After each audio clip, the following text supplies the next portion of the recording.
എടാ അത് അടുത്ത സാറിപ്പം വരും. അത് മാത്രമല്ല നമുക്ക് തുടങ്ങി നടത്ത. ഹലോ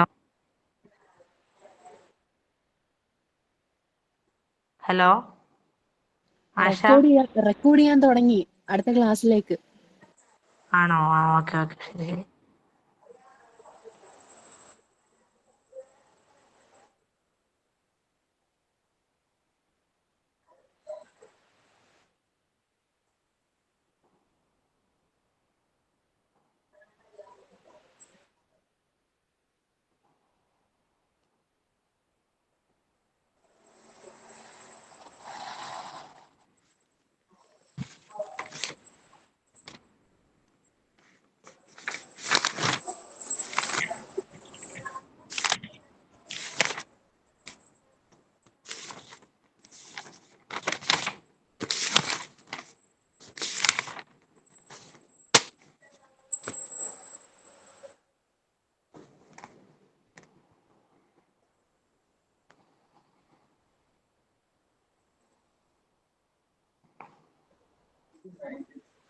ബാങ്ക് തൊട്ടപ്പുറത്ത്.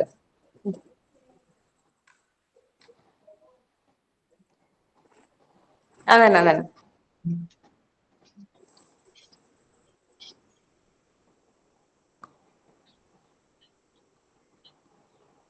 Good afternoon. Good afternoon.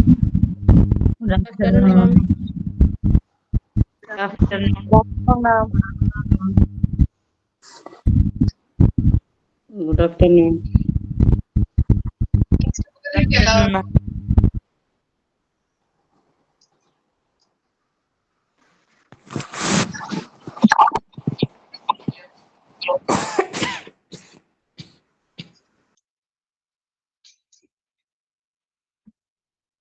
Okay. അപ്പോ നമ്മള് കഴിഞ്ഞ ക്ലാസ്സിൽ എടുത്ത് നിർത്തിയത് എവിടെ വരെയായിരുന്നു? Hostel evolution, Indian scenario, pre independence വരെയാണ് നമ്മൾ എടുത്ത് നിർത്തിയത് അല്ലെ. ഇനി നെക്സ്റ്റ് ടോപ്പിക്കിലേക്ക് നോക്കാം. 17th century ട്ടോ. 17th century നോക്കാം. Modern system of medicine by arrival Christian missionaries in South Indian. എന്താ പറയുന്നത്? എത്രാമത്തെ ചാപ്റ്റർ ആണെന്നോ? ചാപ്റ്റർ 2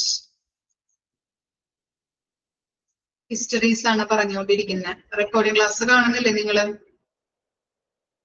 റെക്കോർഡിംഗ് ക്ലാസ് കണ്ടില്ലെങ്കിൽ പിറ്റേ ദിവസം വന്ന് അടുത്ത ക്ലാസ്സിലേക്ക് കയറുമ്പോ എന്താ ഞാൻ പറയേണ്ട ആവശ്യമില്ലല്ലോ. കറക്റ്റ് ആയിട്ട് റെക്കോർഡിംഗ് ക്ലാസ് കണ്ടിട്ട് മാത്രം അടുത്ത ക്ലാസ്സിൽ ഇരിക്കുക കേട്ടോ, അല്ലെങ്കിൽ ഒന്നും മനസ്സിലാവില്ല.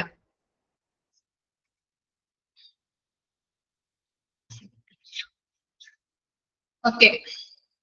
17th century നോക്കാം. Modern system of medicine by arrival Christian missionaries in South India. South ഇന്ത്യയിൽ എന്താണ് ഈ മോഡേൺ മിഷണറിമാൻസിന്റെ അല്ലെ, മോഡേൺ മിഷണറീസിന്റെ ഒരു വരവോട് കൂടിയിട്ടാണ് സൗത്ത് ഇന്ത്യയിൽ എന്തുണ്ടായി തുടങ്ങിയത്? ആ മോഡേൺ സിസ്റ്റം ഓഫ് മെഡിസിൻ വരാനായിട്ട് തുടങ്ങിയത് അല്ലെ. ഓക്കെ. ഇനി രണ്ടാമത്തെ പോയിന്റ് എന്താണ്? East India company established first hospital in 1664 in Chennai for its soldiers and in 1668 for civilians. അപ്പോ ഇംഗ്ലീഷ് ഈസ്റ്റ് ഇന്ത്യ കമ്പനി 1664 ചെന്നൈയില് ഫസ്റ്റ് ഹോസ്പിറ്റൽ ആർക്ക് വേണ്ടിയിട്ട് നിർമ്മിച്ചിട്ടുണ്ട്? സോൾജേഴ്സിന് വേണ്ടിയിട്ട് നിർമ്മിച്ചിരുന്നു. 1964 ചെന്നൈയിൽ ആർക്ക് വേണ്ടിയിട്ടാണ് അവർ നിർമ്മിച്ചത്? സോൾജേഴ്സിന് വേണ്ടിയിട്ട്. അതുപോലെ തന്നെ 1668 ആർക്ക് വേണ്ടിയിട്ടാണ് നിർമ്മിച്ചിട്ടുള്ളത്? സിവിലിയൻസ്. ആരാണ് സിവിലിയൻസ് എന്ന് പറഞ്ഞാല്? Civilians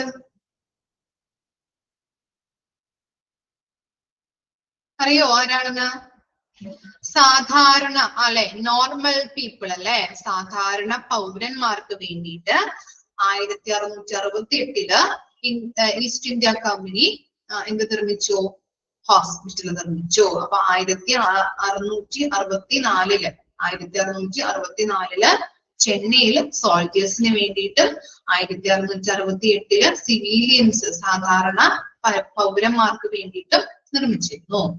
constant growth during the 18th and early 19th century. ഇനി 18th ആൻഡ് 19th സെഞ്ചുറീസിൽ ഒരു നിരന്തരമായിട്ടുള്ള കോൺസ്റ്റന്റ് ആയിട്ടുള്ള ഗ്രോത്ത് സംഭവിച്ചു. ഇനി എന്താണ്? First medical college in Calcutta in 1835, Mumbai in 1845 and Chennai in 1850. അപ്പൊ എന്താണ് അവിടെ കൊടുത്തിരിക്കുന്നത്? ഫസ്റ്റ് മെഡിക്കൽ കോളേജ് കൽക്കട്ടയിൽ നിർമ്മിച്ചത് 1835 ഫസ്റ്റ് മെഡിക്കൽ കോളേജ് മുംബൈയിൽ നിർമ്മിച്ചത് എന്നാണ് 1845 ഫസ്റ്റ് മെഡിക്കൽ കോളേജ് ചെന്നൈയിൽ നിർമ്മിച്ചത് 1850 അങ്ങനെ വെച്ച് നോക്കാം കേട്ടോ. അങ്ങനെയാണ് കൺസെപ്റ്റ് പോകുന്നത്. ഓക്കെ, ഫസ്റ്റ് മെഡിക്കൽ കോളേജ് കൽക്കട്ടയിൽ നിർമ്മിച്ചത് എങ്ങനെയാണ്? എത്രാമത്തെ ഇയറിലാണ്? 1835. ആ 35 എന്നൊക്കെ ഉള്ളത് ഒന്ന് അണ്ടർലൈൻ ചെയ്ത് വെച്ച് പഠിക്കുക കേട്ടോ. ചോദിച്ചു കഴിഞ്ഞാൽ എഴുതേണ്ടതാണ് ഡേറ്റുകൾ കറക്റ്റ് ആയിട്ട് പഠിക്കാം. മുംബൈയില് ഫസ്റ്റ് മെഡിക്കൽ കോളേജ് നിർമ്മിച്ചത് 1845 ഫസ്റ്റ് മെഡിക്കൽ കോളേജ് ചെന്നൈയിൽ നിർമ്മിച്ചത് 1850 ഇനി ഇൻ 1885 എന്താണ്? 1250 ഹോസ്പിറ്റൽസ് ആൻഡ് ഡിസ്പെൻസറീസ്, ഔഷധശാലകൾ കേട്ടോ. ഡിസ്പെൻസറീസ് എന്ന് പറഞ്ഞാൽ ഔഷധശാല. Only reaching 10% of population. അപ്പൊ എന്താണ്? 1885 1250 ഹോസ്പിറ്റലും ഡിസ്പെൻസറീസും ഉണ്ടായിട്ടുണ്ട്.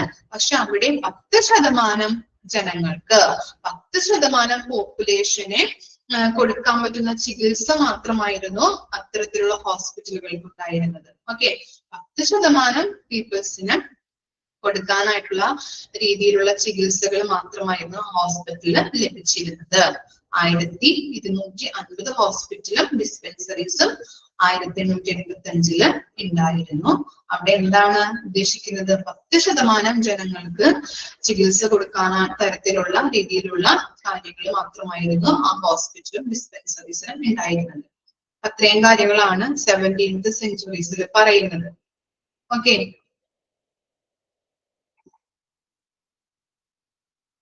നെക്സ്റ്റ് ആണ് ഒരു ചെറിയൊരു പോർഷനും കൂടി ഉള്ളൂ. അതോടുകൂടി നമ്മുടെ ചാപ്റ്റർ കംപ്ലീറ്റ് ആവും. നെക്സ്റ്റ് നോക്കാം. Emergence of A hospital in independent India. ഇനി അവിടെ ഒരു റേഷ്യോസിന്റെ കാര്യമാണ് പറയുന്നത് കേട്ടോ. ഓക്കെ, നോക്കിക്കോളൂ. ബെഡ് ടു പോപ്പുലേഷൻ റേഷ്യോ എന്താണ്? 1:4000 അല്ലെ. അപ്പൊ എന്താണ് അവിടെ കൊടുത്തിരിക്കുന്നത്?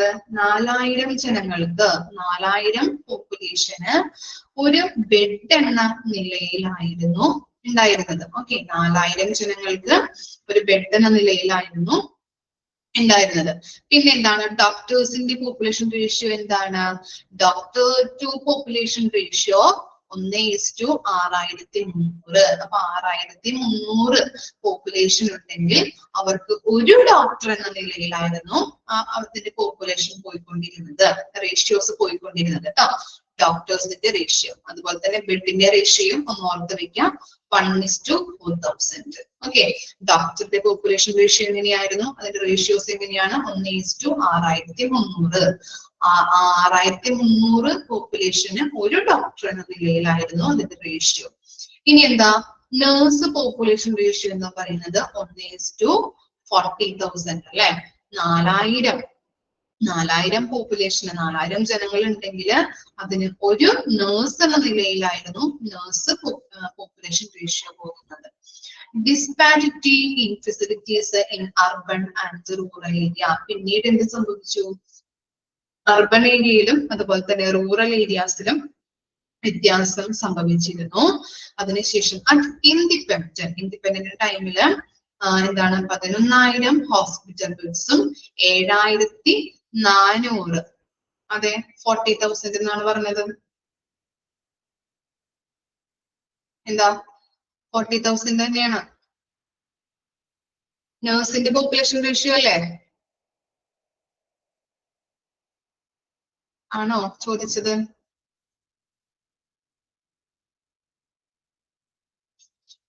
എന്നാണോ? പെട്ടെന്ന് പറഞ്ഞു പോയപ്പോ പറഞ്ഞതായിരിക്കും. ഓക്കെ ഓക്കെ കേട്ടോ. ഇനി എന്താ അറ്റ് ഇൻഡിപെൻഡൻസ് ടൈമില് എന്താണ് 11,000 ഹോസ്പിറ്റൽ ബെഡ്സും 7,400 ഹോസ്പിറ്റൽസും പുതിയതായിട്ട് കൊണ്ടുവന്നിട്ടുണ്ട്. Since past 50 years concept of today's hospital. ഇനി എന്താണ് കഴിഞ്ഞ 50 വർഷങ്ങളായിട്ട് ഇപ്പോഴുള്ള ഹോസ്പിറ്റലിന്റെ കൺസെപ്റ്റ് തന്നെയാണ് ഫോളോ ചെയ്തു പോകുന്നത്. ഓക്കെ, ഇത്തരം കാര്യങ്ങളാണ് emergence of hospital in independent ഇന്ത്യയിൽ വരുന്നത് കേട്ടോ. അപ്പൊ ബെഡ് പോപ്പുലേഷൻ റേഷ്യോ എന്ന് പറയുന്നത് 1:4000 ആണ്. Doctors to population ratio 1:6300.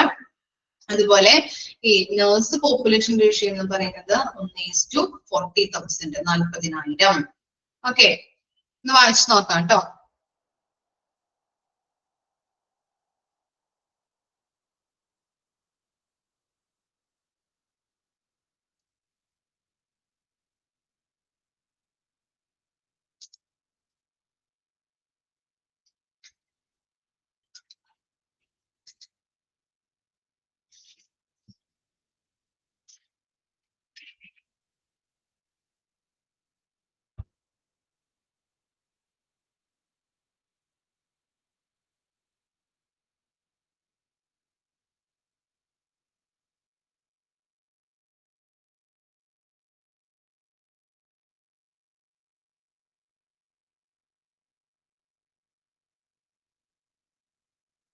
ഡേറ്റുകളൊക്കെ കൃത്യമായിട്ട് ഓർത്ത് വെക്കുക കേട്ടോ. ഇയേഴ്സ് ഇമ്പോർട്ടന്റ് ആണ്.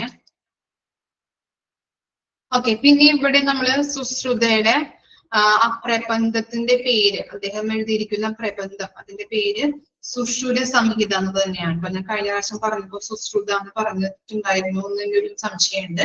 അപ്പൊ സുശ്രുത ഈ ടെക്സ്റ്റ് ബുക്കിലുള്ളത് പോലെ തന്നെ പഠിച്ചോളൂ കേട്ടോ, സുശ്രുത സംഹിത. ഓക്കെ, വേറെ ഒന്നുമില്ല, എല്ലാം കൃത്യമായിട്ട് പഠിക്കാം. ഓക്കെ ആണോ? സെക്കൻഡ് ചാപ്റ്റർ എന്തെങ്കിലും ഡൗട്ട് ഉണ്ടോ? ഇല്ലല്ലോ. നെക്സ്റ്റ് ചാപ്റ്ററിലേക്ക് പോവാം.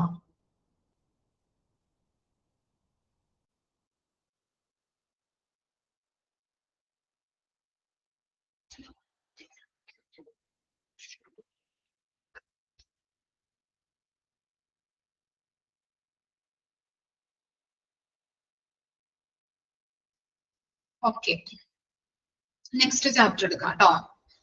തേർഡ്, ഫസ്റ്റ് മൊഡ്യൂളിലെ third chapter, health gate system in India. എന്താണ് ഹരിതയ്ക്ക് doubt?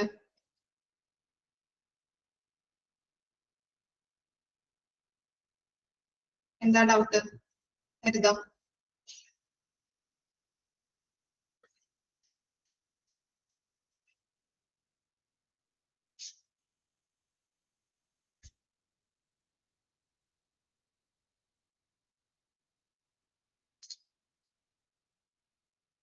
Third chapter, health gate system in India. Okay, നമുക്ക് നോക്കാം.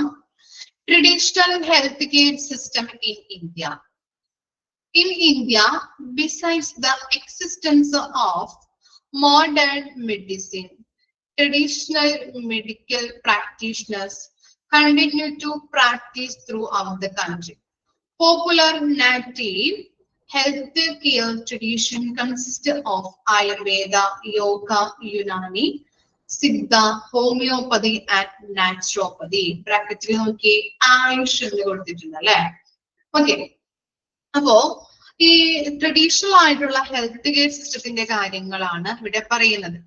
പണ്ട് കാലത്ത് ഇന്നത്തെ പോലത്തെ ട്രീറ്റ്മെന്റുകൾ ഉണ്ടായിരുന്നു. നമ്മളിപ്പോ സിനിമയില് എന്താണ് കണ്ടിട്ടുണ്ടാവും അല്ലെ, പണ്ട് കാലങ്ങളിലും നമ്മൾ എന്താണ് പച്ച മരുന്നുകൾ കൊണ്ടുള്ള ട്രീറ്റ്മെന്റുകൾ, ഇപ്പൊ പാമ്പ് കടിച്ച ഒരാളെയൊക്കെ വൈദ്യന്റെ അടുത്ത് കൊണ്ടുവന്നിട്ട് അല്ലെ, ഇപ്പൊ കട്ടിലിൽ കെടുത്തി കൊണ്ടുപോവാ, അല്ലെങ്കിൽ കസേരയിൽ വെച്ചിട്ട്, അല്ലെങ്കിൽ ആളുകള് തോളിലേറ്റൊക്കെയാണ് കൊണ്ടുപോകുന്നത് അല്ലെ. പണ്ടുള്ള കാലത്തുള്ള സിനിമകൾ അങ്ങനെയൊക്കെയാണ് അല്ലെ, വൈദ്യന്റെ അടുത്ത് കൊണ്ടുവന്നിട്ട് വിഷമം ഇറക്കിക്കുന്ന ഒരു കാര്യങ്ങളൊക്കെ നമ്മൾ കണ്ടിട്ടുണ്ടാവും. അപ്പൊ അങ്ങനെയുള്ള ചികിത്സകളും എന്താണ് ട്രഡീഷണൽ ആയിട്ടുള്ള പണ്ട് കാലങ്ങളിലും ഉണ്ടായിരുന്നു. ഇനി ഇന്ത്യയില് മോഡേൺ മെഡിസിൻ നിലനിൽക്കുമ്പോഴും, എന്താണ് മോഡേൺ മെഡിസിൻ എന്ന് പറഞ്ഞാൽ ഏത് തരത്തിലുള്ള മരുന്നിനെയാണ് നമ്മൾ മോഡേൺ സിസ്റ്റം ഓഫ് മെഡിസിൻ എന്ന് പറയുന്നത്? ഗസ് ചെയ്യാൻ പറ്റോ? അലോപ്പതി. അലോപ്പതി എന്ന് പറഞ്ഞാൽ എന്താ? ഓക്കെ, അലോപ്പതി ആണ് കേട്ടോ, കറക്റ്റ് ആണ്. അലോപ്പതി ഏത് സിസ്റ്റം ഓഫ് മെഡിസിൻ ആണ്? എന്ത് മെഡിസിനെയാണ് നമ്മൾ അലോപ്പതി എന്ന് പറയുന്നത്?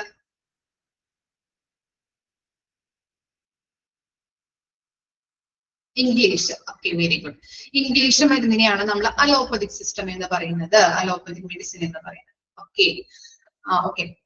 അപ്പോൾ ഇന്ത്യയില് മോഡേൺ മെഡിസിൻ നിലനിൽക്കുമ്പോഴും തന്നെ ട്രഡീഷണൽ ആയിട്ടുള്ള ട്രീറ്റ്മെന്റുകളും പരമ്പരാഗതമായിട്ടുള്ള പഴയ കാല ചികിത്സകളും പരമ്പരാഗതമായിട്ടുള്ള ട്രീറ്റ്മെന്റുകളും നിലനിന്നിരുന്നു.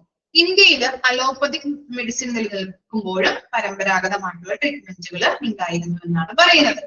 അപ്പോ അതില് പോപ്പുലർ ആയിട്ടുള്ള കാര്യങ്ങൾ, പോപ്പുലർ ആയിട്ടുള്ള ട്രഡീഷണൽ ഹെൽത്ത് കെയർ സിസ്റ്റംസ് ആണ് നമ്മളിവിടെ പഠിക്കാൻ പോകുന്നത്. ഏതൊക്കെയാണ്? Ayurveda, yoga, Unani, Siddha, homeopathy and naturopathy. Okay, ഞാൻ പറയുന്നതിന്റെ ഇടയിൽ കൂടി ഈ കമന്റ് ഇടുമ്പേ എനിക്കും ബുദ്ധിമുട്ടാണ്, നിങ്ങൾക്കും കേൾക്കുന്നവർക്ക് ബുദ്ധിമുട്ടാണ്. ഹരിത ക്ലാസ്സിൽ ശ്രദ്ധിക്കാട്ടോ. അല്ലെങ്കിൽ ക്ലാസ് ഓൺ ആക്കി വെച്ചിട്ട് വേറെ വല്ല കാര്യം ചെയ്യാൻ പോയിട്ടുണ്ടെങ്കിൽ പിന്നെ ഇവിടെ പറയുന്നത് കേൾക്കില്ല. ഒന്നല്ലെങ്കിൽ റെക്കോർഡിംഗ് ക്ലാസ് കാണാം. ഓക്കെ, പറയുന്നവർക്കും ബുദ്ധിമുട്ടാണ്, മറ്റുള്ള കുട്ടികൾക്കും ബുദ്ധിമുട്ടാണ്. ഇത് ഇങ്ങനെ ഇടയിൽ കൂടി ഇങ്ങനെ കമന്റ് വരുമ്പോൾ നമ്മുടെ ശ്രദ്ധ അതിലേക്ക് പോകും, പറയാൻ പറ്റില്ല. അതുകൊണ്ടാണ്. ഒന്നല്ലെങ്കിൽ ക്ലാസ് കഴിയുമ്പോൾ ഞാൻ എന്തെങ്കിലും ഡൗട്ട് ഉണ്ടോ എന്ന് ചോദിക്കുമ്പോൾ ചോദിക്കാം, പറയാട്ടോ. ഓക്കെ, അപ്പൊ നമ്മൾ പറഞ്ഞത് എന്താണ്? പോപ്പുലർ ആയിട്ടുള്ള അല്ലെ, ഇന്ത്യയില് അലോപ്പതിക് മെഡിസിൻസ് നിലനിൽക്കുമ്പോഴും തന്നെ എന്താണ്? പരമ്പരാഗത രീതിയിലുള്ള ട്രീറ്റ്മെന്റുകളും ഉണ്ടായിരുന്നു. അതാണ് എന്ത്? പോപ്പുലർ ആയിട്ടുള്ള എന്തെന്ന് പറയുന്നത്. നമ്മൾ പറഞ്ഞില്ലേ ഏതൊക്കെയാണ്? ആയുർവേദയുണ്ട്, യോഗയുണ്ട്, യുനാനി ഉണ്ട്, സിദ്ധയുണ്ട്, ഹോമിയോപ്പതി ഉണ്ട്, നാച്ചുറോപ്പതി ഉണ്ട്. ഇനി ബ്രാക്കറ്റിൽ അവിടെ കൊടുത്തിരിക്കുന്നത് നോക്കിയേ, ആയുഷ് എന്ന് കൊടുത്തിട്ടുണ്ട്. അതെന്താണെന്ന് ഗസ് ചെയ്യാൻ പറ്റുമോ? പറഞ്ഞു നോക്കാൻ പറ്റുമോ? എന്തായിരിക്കാം ആയുഷ് എന്ന് പറഞ്ഞാല്?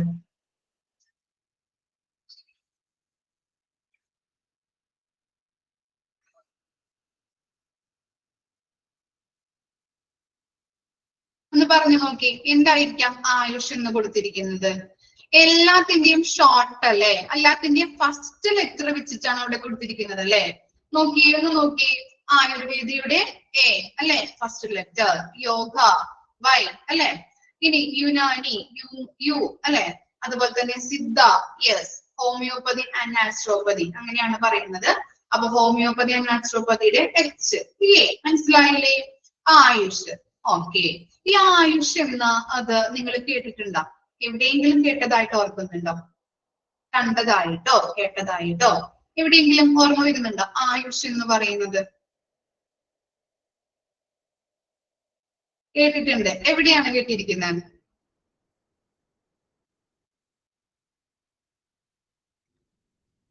എവിടെയാണ് ആയുഷ് എന്ന് കേട്ടിരിക്കുന്നത്? പറഞ്ഞോളൂ.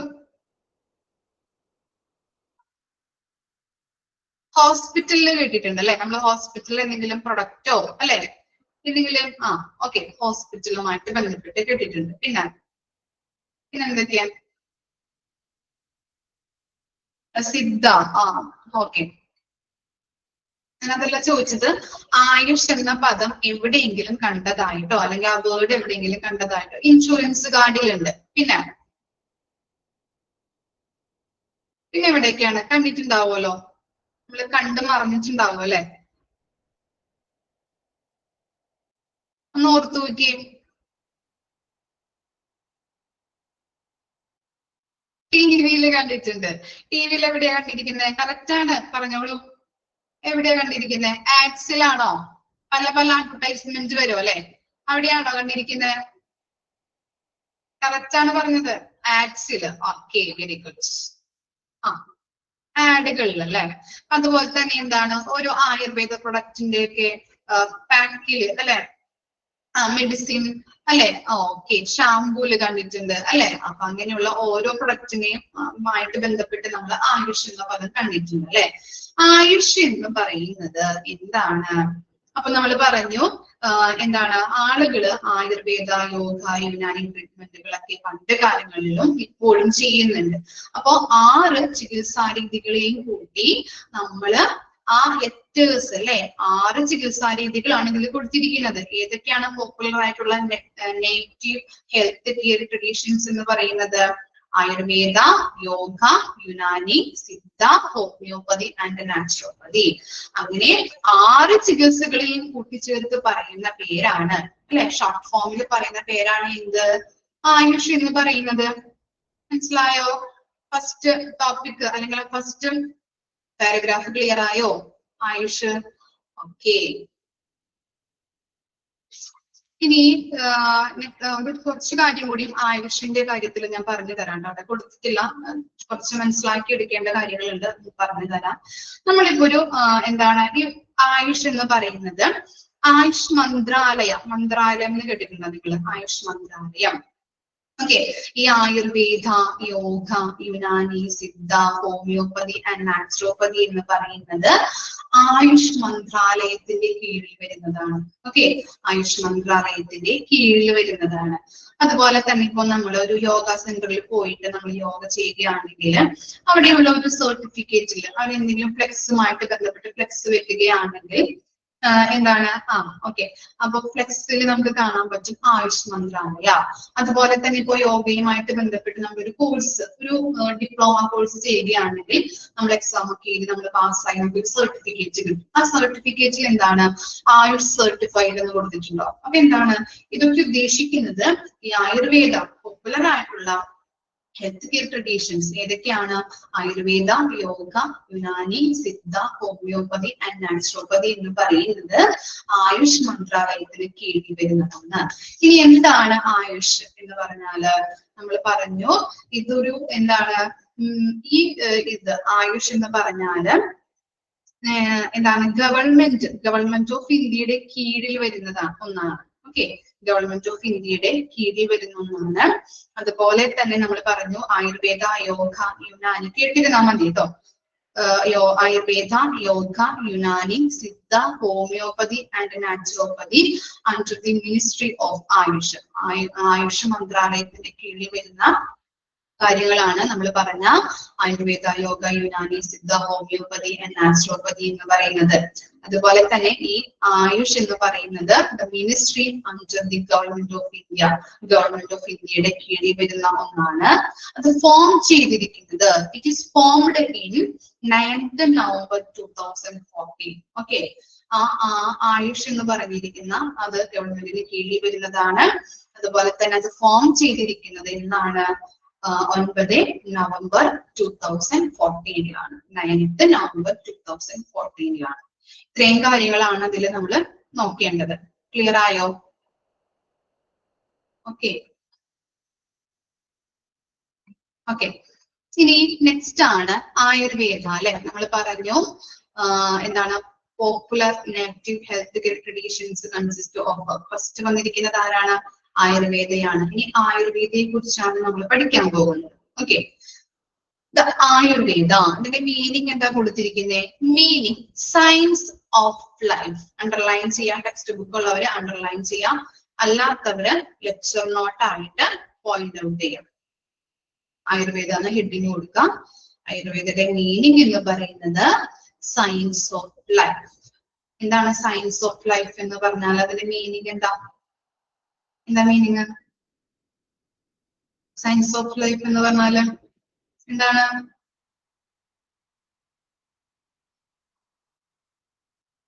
ജീവശാസ്ത്രം അല്ലെ, ജീവശാസ്ത്രമാണ്. ഓക്കെ, ജീവിതശാസ്ത്രം. ഓക്കെ, ഇനി എന്താണ്? ആയുർവേദ ജീവിതശാസ്ത്രം. ഓക്കെ, സയൻസ് ഓഫ് ലൈഫ് ആണ്. അതിന്റെ മീനിങ് അണ്ടർലൈൻ ചെയ്ത് വെക്കാം കേട്ടോ.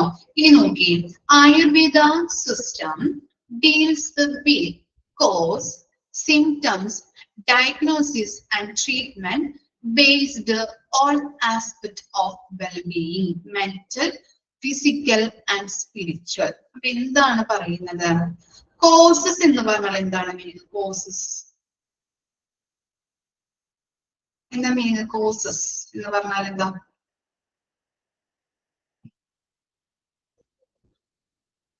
കാരണങ്ങൾ അല്ലെ.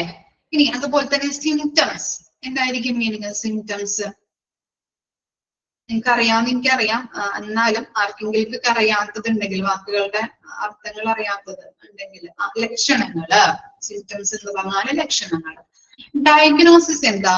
ഡയഗ്നോസിസ് എന്ന് പറഞ്ഞാല്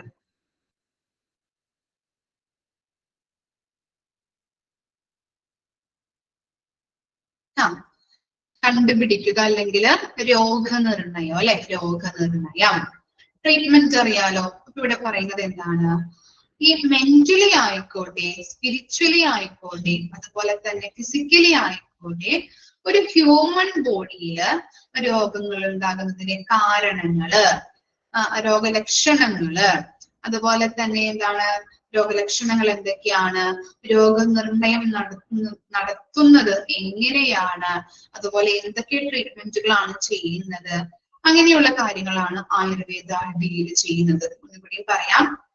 ആയുർവേദയില് മെന്റലി ആയിക്കോട്ടെ, ഫിസിക്കലി ആയിക്കോട്ടെ, സ്പിരിച്വലി ആയിക്കോട്ടെ, ഏത് തരത്തിലുള്ള രോഗം വന്നിട്ടുണ്ടെങ്കിലും ഒരു ഹ്യൂമൻ ബോഡിയിൽ രോഗങ്ങൾ ഉണ്ടാകുന്നതിന്റെ കാരണങ്ങള്, കോസസ്, അതുപോലെ തന്നെ അതിന്റെ ലക്ഷണങ്ങൾ എന്തൊക്കെയാണ്, രോഗം നിർണയിക്കുന്നത് എങ്ങനെയാണ്, അതുപോലെ തന്നെ എന്താ അതിന്റെ ട്രീറ്റ്മെന്റ് എങ്ങനെയാണ് കൊടുക്കുന്നത്, അതിനെക്കുറിച്ചുള്ള കാര്യങ്ങളാണ് ആയുർവേദ ഡീൽ ചെയ്യുന്നത്.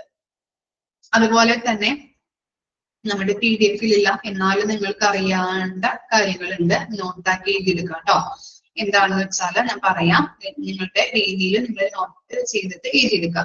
ആയുർവേദ നമ്മുടെ നാട്ടിലോട്ട് വന്നിട്ട് 5000 വർഷങ്ങൾക്ക് മേലെ ആയിട്ടുണ്ട്. ഓക്കെ, നമ്മുടെ നാട്ടിലേക്ക് വന്നിട്ട് 5000 വർഷങ്ങൾക്ക് മേലെയായി. അതുപോലെ തന്നെ ആയുർവേദയിൽ പറയുന്നത് ഒരു പ്രപഞ്ചത്തിലെ ഒരു കണിക പോലും ഉണ്ടായിട്ടുള്ളത് എന്താണ്? പഞ്ചമഹാഭൂതാസ് വഴിയാണ്. എന്താണ് പഞ്ചമഹാഭൂതാസ് അല്ലെങ്കിൽ 5 elements ഓഫ് നേച്ചർ എന്ന് പറയുന്നത്? ഏതൊക്കെയാണെന്ന് പറയാൻ പറ്റുമോ? ചെറിയ ക്ലാസ്സിലൊക്കെ പഠിച്ചിട്ടുണ്ടാവും നമ്മള്.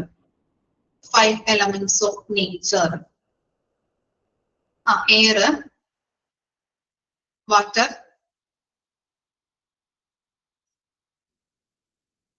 Fire,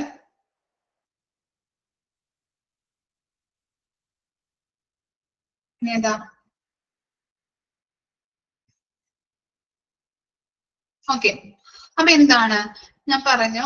nature. ഓക്കെ, എന്താണ് 5 elements ഓഫ് നേച്ചറിന്റെ കാര്യം, അല്ലെ? എന്താണെന്നാ പറഞ്ഞത്? ഏതൊക്കെയാണ്? ആകാശം, വായു, ഭൂമി, ജലം, അഗ്നി. ഒന്നുകൂടിയും പറയാം. ആകാശം, വായു, ഭൂമി, ജലം, അഗ്നി. ഇതാണ് എന്ത്? 5 elements ഓഫ് നേച്ചർ. ഓക്കെ, അപ്പോ ആയുർവേദ പറയുന്നത് എന്താണ്? പ്രപഞ്ചത്തിലെ ഒരു കണിക ഉണ്ടായിട്ടുള്ളത് 5 elements ഓഫ് നേച്ചറിലൂടെയാണ്. ഏതൊക്കെയാണത്? ആകാശം, വായു, ഭൂമി, ജലം, അഗ്നി. ഈ 5 എലമെന്റ്സിനെയും കോമൺ ആയിട്ട് പറയുന്ന പേരാണ് പഞ്ചമഹാഭൂതാസ് അല്ലെങ്കിൽ പഞ്ചമഹാഭൂതങ്ങൾ. എഴുതി വെക്കാം കേട്ടോ. ഓക്കെ, എഴുതി വെക്കാം. അതുപോലെ തന്നെ എന്താണ്? ഈ 5 എലമെന്റ്സും നമ്മുടെ ഹ്യൂമൻ ബോഡിയിൽ നിലനിൽക്കുന്നത് 3 ഫോംസിലാണ്. ഏതൊക്കെയാണെന്ന് പറയാമോ? 3 ഫോംസില് നമ്മുടെ ഹ്യൂമൻ ബോഡിയിൽ ഈ 5 എലമെന്റ്സും നിലനിൽക്കുന്നത് 3 ഫോംസിലാണ്. അതിന്റെ പേരാണ് എന്ത്? ത്രിദോഷ. കേട്ടിട്ടുണ്ടോ നിങ്ങള്? ത്രിദോഷങ്ങൾ. ഏതൊക്കെയാണ് ഇപ്പൊ 3 ഫോംസ്? വാത, പിത്ത, കഫ. വാത, വാത, VADHA, വാത. പിത്ത, PITHA, വാത, പിത്ത, കഫ. അല്ലെങ്കിൽ ഫ്ലം എന്ന് പറയാറുണ്ട് കേട്ടോ. കഫ, KAFA. ആ 3നെയും ചേർത്ത് കോമൺ ആയിട്ട് പറയുന്ന പേരാണ് ത്രിദോഷങ്ങൾ. ഓക്കെ ഓക്കെ, ഞാൻ പറയാം, ഞാൻ ടൈപ്പ് ചെയ്ത് തരാം.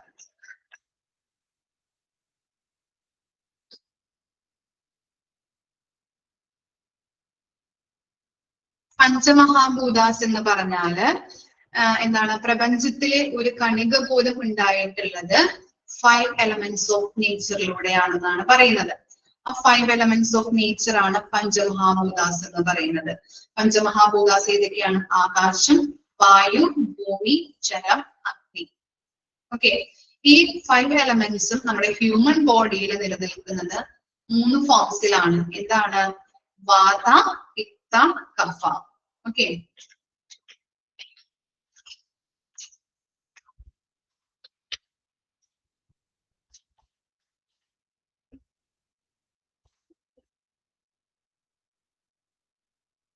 ഈ 3നെയും കോമൺ ആയിട്ട് പറയുന്ന പേരാണ് ത്രിദോഷ, ത്രിദോഷങ്ങൾ.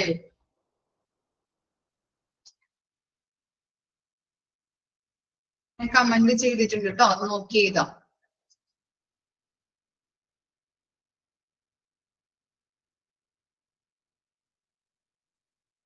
ത്രിദോഷങ്ങൾ വരെ കംപ്ലീറ്റ് ആക്കിയിട്ടുണ്ടോ? ക്ലിയർ അല്ലേ? പഞ്ചമഹാഭൂതാസ് എന്താണ്, ത്രിദോഷങ്ങൾ എന്താണ്? ഓക്കെ, ഈ ത്രിദോഷങ്ങൾ നമ്മൾ പറഞ്ഞല്ലേ, വാത, പിത്ത, കഫ. ഇപ്പോ കഫം അല്ലെ, കഫം, കഫ എന്ന് പറഞ്ഞാല് കഫമാണ്. അപ്പോ ഈ കഫം നമ്മുടെ ശരീരത്തിൽ ഈ 3 ഏതെങ്കിലും വാതയുടെയോ പിത്തയുടെയോ കഫത്തിന്റെയോ അളവ്, ഏതെങ്കിലും ഒരെണ്ണത്തിന്റെ അളവ് നമ്മുടെ ശരീരത്തിൽ കൂടുകയോ കുറയുകയോ ചെയ്ത് കഴിഞ്ഞിട്ടുണ്ടെങ്കിൽ നമുക്ക് എന്തുണ്ടാവും? രോഗങ്ങൾ ഉണ്ടാകാൻ ചാൻസ് ഉണ്ട്, രോഗങ്ങൾ ഉണ്ടാകുന്നുണ്ട്. അപ്പൊ കഫം കൂടിക്കഴിഞ്ഞാൽ എന്താണ്? അസുഖം ഉണ്ടാവും അല്ലെ നമുക്ക്, ഇല്ലേ? അപ്പൊ അങ്ങനെയാണ് പറയുന്നത്, 3 ഏതെങ്കിലും ഒരെണ്ണത്തിന്റെ അളവ് കൂടുകയോ കുറയുകയോ ചെയ്ത് കഴിഞ്ഞിട്ടുണ്ടെങ്കിൽ നമ്മുടെ ശരീരത്തിന് ഡിസീസസ് ഉണ്ടാവും.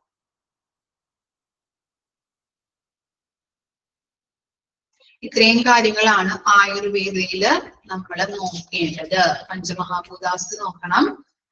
ഇനിയും നമ്മൾ പഠിക്കാനുണ്ട്. ഇപ്പോ PG ഒക്കെ എടുക്കുകയാണെങ്കിൽ PGയിലൊക്കെ നമുക്ക് പഠിക്കാനുണ്ട്. അപ്പൊ അതുകൊണ്ടാണ് ഇതിന്റെ കൺസെപ്റ്റ് ഇപ്പോഴേ പഠിച്ചു പോവാട്ടോ. ഓക്കെ, ആയുർവേദയിൽ നമ്മൾ പറഞ്ഞത് എന്തൊക്കെയാണ് നമ്മൾ പറഞ്ഞത്?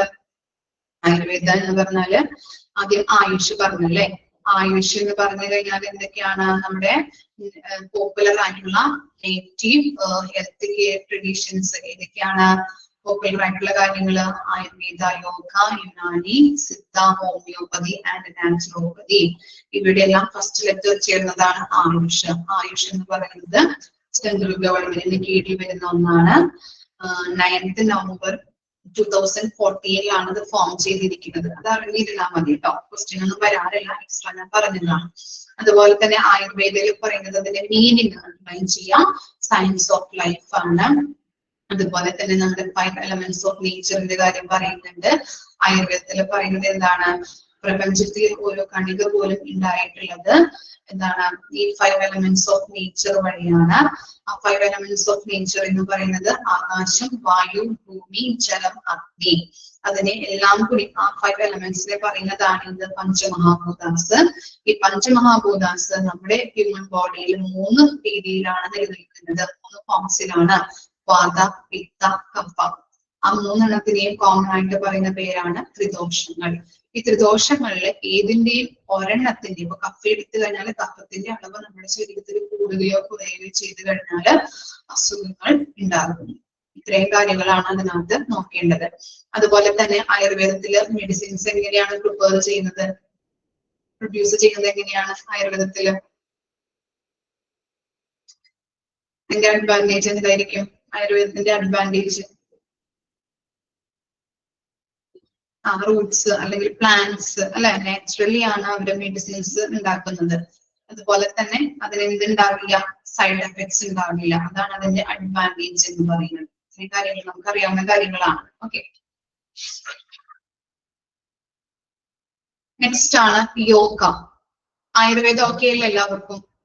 ഓക്കെ, ഓക്കെ, യോഗ നോക്കിയേ.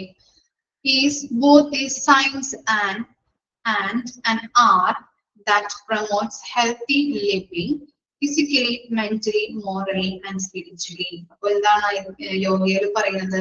ഫിസിക്കലി ആയിക്കോട്ടെ, മോറലി ആയിക്കോട്ടെ, മെന്റലി ആയിക്കോട്ടെ, എന്താണ് അത് പ്രൊമോട്ട് ചെയ്യുന്നത് അല്ലെ?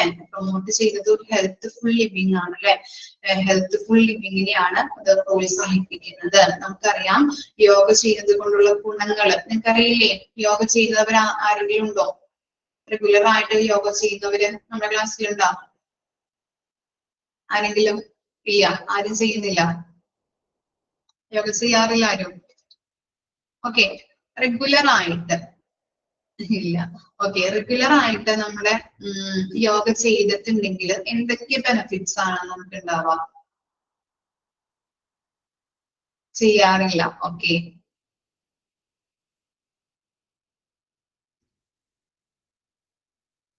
പഠിച്ചിട്ടുണ്ട്. Okay okay.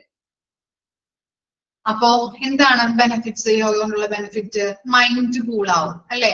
ഓക്കെ, പിന്നെ പോസിറ്റീവ് എനർജി കിട്ടും, പോസിറ്റീവ് വൈബ് ഉണ്ടാവും. ഓക്കെ, പിന്നെ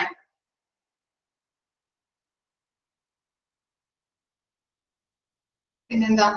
സ്ട്രെങ്ത്, ബോഡി കാം അല്ലെ? ഹെൽത്തി പ്രഷർ അല്ലെ? ഹെൽത്തിന് നല്ലതാണ്. കോൺസെൻട്രേഷൻ കിട്ടും ഇല്ലേ? ഓക്കെ, പിന്നെ എന്താണ്? ഇംപ്രൂവ് ഫ്ലെക്സിബിലിറ്റി അല്ലെ? ഹാപ്പിനെസ് ഉണ്ടാവും നമുക്ക്. അതുപോലെ തന്നെ പോസിറ്റീവ് മൈൻഡ് ആവും, better sleep. Okay, very good. പിന്നെന്താ? ഹെൽത്തി ബോഡി മെയിൻറ്റെയിൻ ചെയ്യാൻ പറ്റും, ബാലൻസ് ഉണ്ടാവും, പോസിറ്റീവ് മൈൻഡ് ആയിരിക്കും. പിന്നെ ഹോർമോൺ ഡിസീസസിനെയൊക്കെ നമുക്ക് പ്രിവെന്റ് ചെയ്യാൻ പറ്റും, റിലാക്സേഷൻ, മൈൻഡ് ഫ്രീ ആവും. അപ്പൊ അങ്ങനെയുള്ള ബെനിഫിറ്റ്സ് ആണ് യോഗയ്ക്ക് ഉണ്ടാകുന്നത്. അപ്പൊ എല്ലാവരും യോഗ ചെയ്യാനായിട്ട് ശ്രമിക്കാം കേട്ടോ. എല്ലാ ദിവസവും ഡെയിലി യോഗ ചെയ്യാനായിട്ട് നോക്കാം. ഓക്കെ, സ്ട്രെസ് റിഡ്യൂസ് ആവും, അങ്ങനെയുള്ള കാര്യങ്ങൾ നിങ്ങൾക്ക് അറിയാവുന്ന കാര്യങ്ങളാണ്. ഇനി നെക്സ്റ്റ് ആണ് Unani system. Unani system of medicine shines in promotion of health and prevention of disease and cure. എന്താണ്? നല്ല രീതിയിൽ നമുക്ക് ഹെൽത്തിനെ പ്രൊമോട്ട് ചെയ്യാനായിട്ടും പ്രോത്സാഹിപ്പിക്കാനായിട്ടും നമ്മളിലേക്ക് വരുന്ന ഡിസീസസിനെ അല്ലെ, രോഗങ്ങളിലേക്ക് പ്രിവെന്റ് ചെയ്യാനായിട്ട്, തടയാനായിട്ടും യുനാനി മെഡിസിൻസ് ഹെൽപ്പ് ചെയ്യുന്നുണ്ട്. Okay, father of Unani system ആരാണ്? ആരാണ്? Who is the father of Unani system? Very good. Hippocrates. അവിടെ എഴുതി വെക്കാട്ടോ. അക്ബറാണോ? അക്ബറല്ല. അക്ബറിന്റെ കാലത്ത് ഉണ്ടായിരുന്നതാണ് യുനാനി സിസ്റ്റം എന്നാണ് നമ്മൾ ആ ഹിസ്റ്ററിയിൽ പഠിച്ചത്. ഓക്കെ, അപ്പോ യുനാനി സിസ്റ്റം അതിന്റെ പിതാവ്, ഫാദർ ഓഫ് യുനാനി എന്ന് പറഞ്ഞിട്ടാണ് എഴുതുക. ആരാണ്? ഹിപ്പോക്രാറ്റസ്. ഇദ്ദേഹം എന്ത് ഫിലോസഫർ ആണെന്ന് അറിയാമോ? ഏത് ഫിലോസഫർ ആയിരിക്കും? ഹിപ്പോക്രാറ്റസ് അറിയില്ല. Greek philosopher. അപ്പൊ സെക്കൻഡ് ലൈൻ ആയിട്ട് ഏതാ? Greek philosopher. Greek philosopher.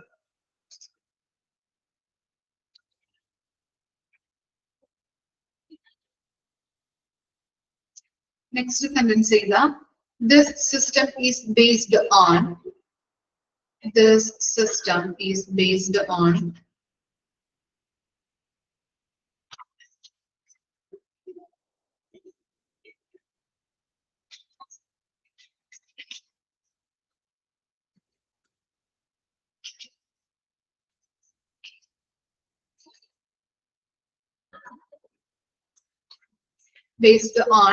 two principles.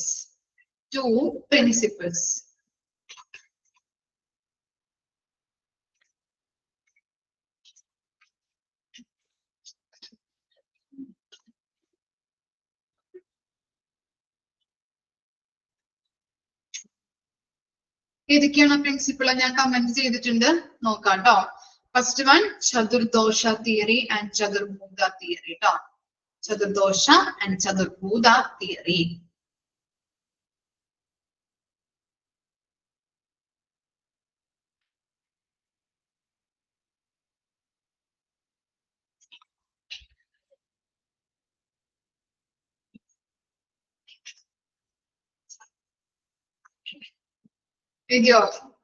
Next sentence.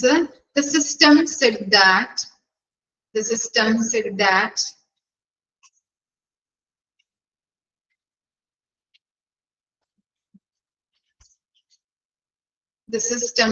that for components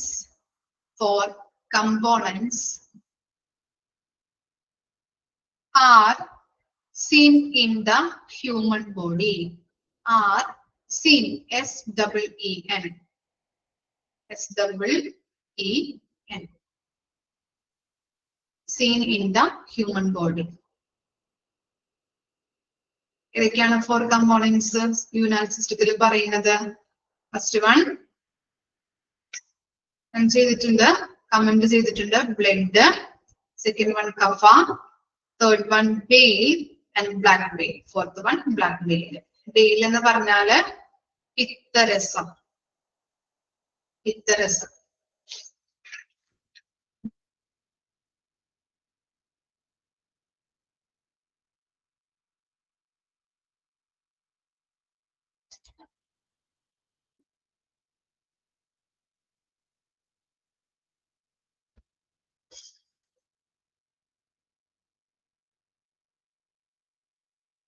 okay, നമ്മൾ എന്തൊക്കെയാണ് യുനാനി സിസ്റ്റത്തിൽ പഠിച്ചത്? ഫാദർ ഓഫ് യുനാനി ഹിപ്പോക്രാറ്റസ് ആണ്. അതുപോലെ തന്നെ ഇദ്ദേഹം ഗ്രീക്ക് ഫിലോസഫർ ആണ്. അതില് മെയിൻ ആയിട്ട് പറയുന്ന 2 പ്രിൻസിപ്പിൾ ആണ്. എന്ത്? സിസ്റ്റം ഫോളോ ചെയ്ത 2 പ്രിൻസിപ്പിൾ ആണ്. ചതുർഭൂത തിയറി ആൻഡ് ചതുർദോഷ തിയറി. അതുപോലെ തന്നെ നമ്മുടെ ശരീരത്തിൽ നമ്മൾ ആയുർവേദയിൽ പറഞ്ഞു അല്ലെ കമ്പോണൻസിന്റെ കാര്യം.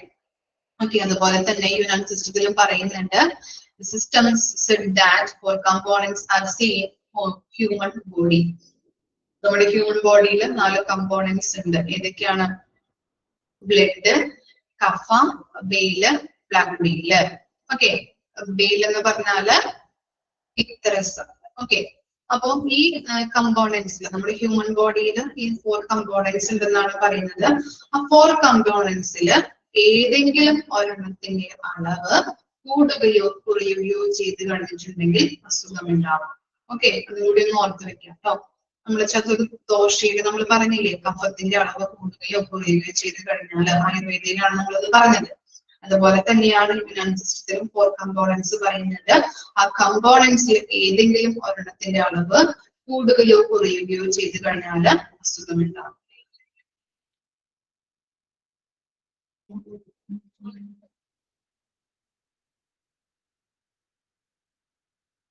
ഓക്കെ, ഒന്ന് വായിച്ചു നോക്കിയേ. നമ്മള് ആയുർവേദ പറഞ്ഞു, യോഗ പറഞ്ഞു, യുനാനി പറഞ്ഞു. ഒന്ന് വായിച്ചു നോക്കാട്ടോ.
ഓക്കെ, ക്ലിയർ ആയോ? 3 കാര്യങ്ങളും. ആയുർവേദം എന്താണ്, യോഗ എന്താണ്, യുനാനി സിസ്റ്റം എന്താണ്. ഓക്കെ, നെക്സ്റ്റ് ആണ് the Siddha system. Siddha system attempts to define disease as and the condition in which the normal equilibrium of 5 elements in human beings is that result different form of discomfort. ഇവിടെയും 5 elementsന്റെ കാര്യം പറയുന്നുണ്ട് അല്ലെ. നമ്മൾ എവിടെയാണ് 5 elements പറഞ്ഞത്? ഓർക്കുന്നുണ്ടോ? 3 കാര്യങ്ങൾ പറഞ്ഞതില്ല. ആയുർവേദ പറഞ്ഞു, യോഗ പറഞ്ഞു, യുനാനി പറഞ്ഞു. എവിടെയാണ് നമ്മൾ 5 elements പറഞ്ഞത്?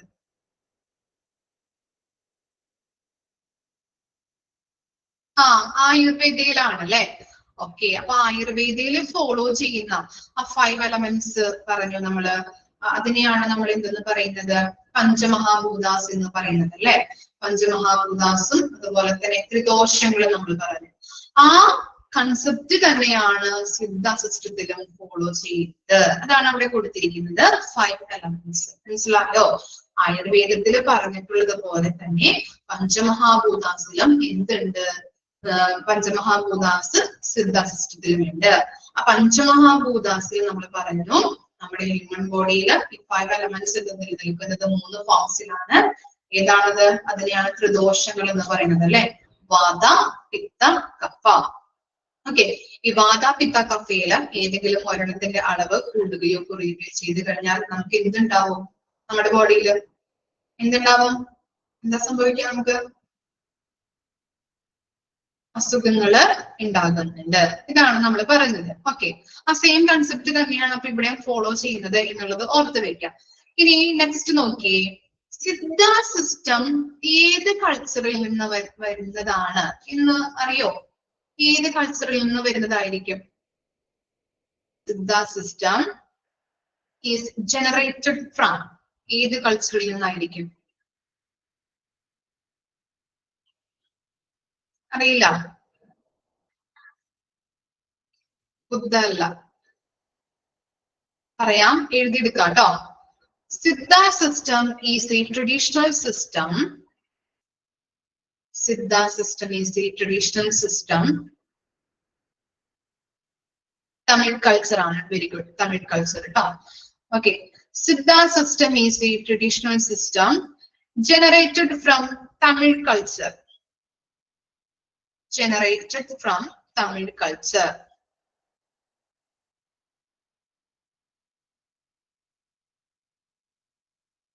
Generated from Tamil culture.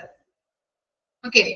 അതുപോലെ തന്നെ പഞ്ചമഹാഭൂതാസിന്റെ കാര്യങ്ങളും ത്രിദോഷങ്ങളുടെ കാര്യങ്ങളും നിങ്ങളുടേതായിട്ടുള്ള രീതിയിൽ എഴുതി വെക്കാം. ആയുർവേദത്തിൽ പറഞ്ഞതുപോലെ തന്നെയുള്ള പഞ്ചമഹാഭൂതാസും ഇവിടെ ഫോളോ ചെയ്യുന്നുണ്ടെന്നാണ് പറയുന്നത്. സിദ്ധ സിസ്റ്റത്തിലും ഫോളോ ചെയ്യുന്നുണ്ട് എന്നുള്ളത് കറക്റ്റ് ആയിട്ട് എഴുതി വെക്കുക കേട്ടോ. ഓക്കെ, ഇത്രയും കാര്യങ്ങളാണ് സിദ്ധ സിസ്റ്റത്തിൽ നമ്മൾ പഠിക്കേണ്ടത്. തമിഴ് കൾച്ചർ കൃത്യമായിട്ട് ഓർത്ത് വെക്കാം. സിദ്ധ സിസ്റ്റം വന്നിരിക്കുന്നത് തമിഴ് കൾച്ചറിൽ നിന്നാണ് എന്നുള്ളത് ഓർത്ത് വെക്കാം. ഓക്കെ, ഇത്ര വരെ നമുക്ക് നിർത്താം. ബാക്കി നെക്സ്റ്റ് ക്ലാസ്സിൽ നമുക്ക് സ്റ്റാർട്ട് ചെയ്യാം കേട്ടോ. ഇത്ര വരെ ഒന്ന് വായിച്ചു വെക്കുക.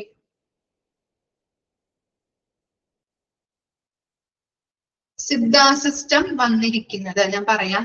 Siddha system is a traditional system. Siddha system is a traditional system generated from Tamil culture. Tamil culture.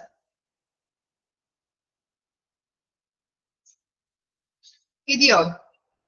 Next നിങ്ങൾ എഴുതേണ്ടത് കിട്ടിയില്ലേ? ബാക്കിയുള്ളത് ആയുർവേദത്തിൽ ഫോളോ ചെയ്തിരിക്കുന്ന ആ പഞ്ചമഹാഭൂതാസ് ത്രിദോഷങ്ങള് അത് തന്നെയാണ് ഇവിടെ ഫോളോ ചെയ്യുന്ന കൺസെപ്റ്റ് എന്ന് പറയുന്നത്. അതും കൂടി ഒന്ന് ഓർത്ത് വെക്കുക. ഓക്കെ, ഇതുവരെയും പറഞ്ഞതിൽ എന്തെങ്കിലും ഡൗട്ട് ഉണ്ടോ?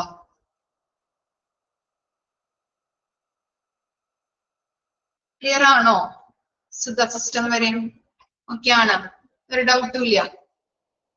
ഓക്കെ, അപ്പോ ഇത്രയും വരെ വായിച്ച് മനസ്സിലാക്കിയിട്ട് വരാം.